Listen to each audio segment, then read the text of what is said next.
मराठी चित्रपटांसह बॉलिवूडमध्येही आपल्या अभिनयाच्या जोरावर ओळख निर्माण करणारा अभिनेता श्रेयस तळपते याला अचानक हृदयविकाराचा तीव्र झटका आला.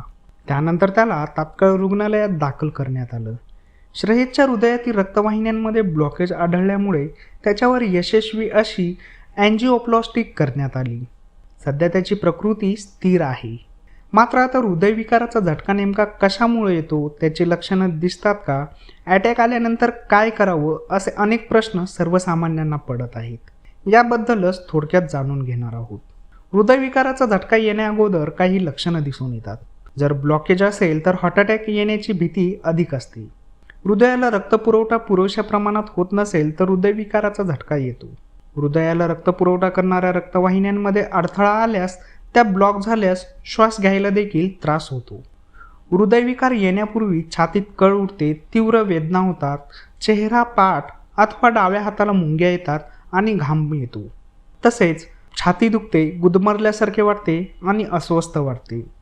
हृदयाला रक्तपुरवठा होत नसेल तर धाप लागते, थकवा जाणवतो आणि हृदयाचे ठोके वाढतात. उच्च रक्तदाब, मधुमेह, हृदयविकाराचा धोका अधिक असतो. शिवाय हृदयाची काळजी घेण्यासाठी काही चाचण्या करणे खूप गरजेचे असते.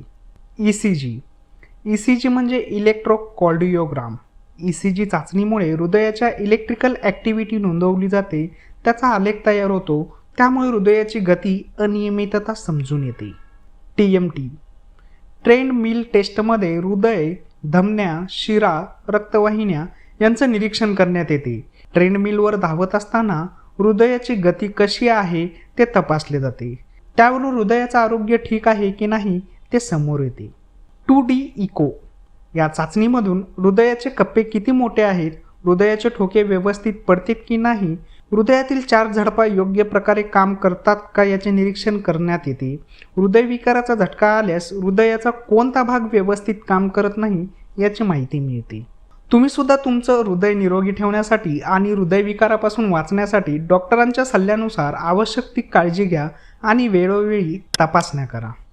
अशाच नवनवीन व्हिडिओसाठी लेट्सअप मराठीला फॉलो करा.